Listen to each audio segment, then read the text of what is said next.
son camarade de classe qui a entendu une conversation entre la mère de Marie et son professeur.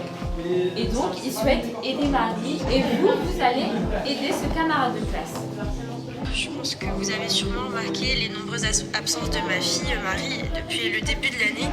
Je suis vraiment très inquiète. En fait, depuis qu'elle est rentrée au lycée, elle s'est beaucoup renfermée sur elle-même et encore plus cette année.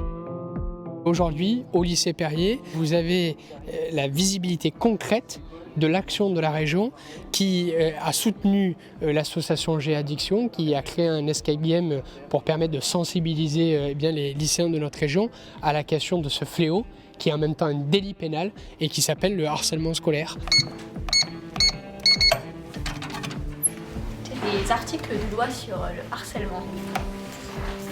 Le harcèlement scolaire est puni de 3 ans d'emprisonnement et de 45 000 € d'amende lorsqu'il a causé une incapacité totale de travail inférieure ou égale à 8 jours ou n'a entraîné aucune incapacité de travail.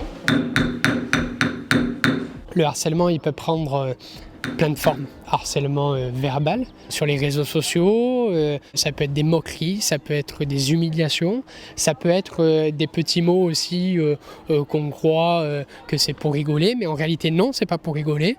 Et la souffrance psychologique qu'il peut y avoir derrière peut être très forte. Et donc c'est ce fléau que nous devons endiguer.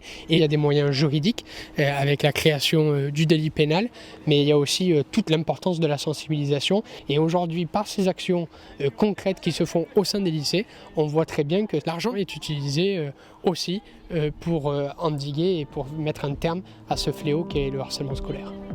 C'est un code à 6 chiffres. Mais Marie est encore là, le prof a dit qu'il s'inquiétait, je lui dis quoi? Dis-lui que je suis un peu fatiguée mais que ça va. Émilie en fait ça a l'air d'être une amie mais elle la soutient pas forcément. Je pense qu'elle s'inquiète. Je suis pas sûre. Le mobbing, c'est l'effet de groupe. C'est tout simplement en fait quand on se regroupe à plusieurs pour s'en prendre à une seule personne. On est dans l'effet de groupe et du coup on se sent supérieur parce que on est à plusieurs et du coup c'est beaucoup plus facile de s'attaquer à une personne. Alors, t'arrives à dire quoi?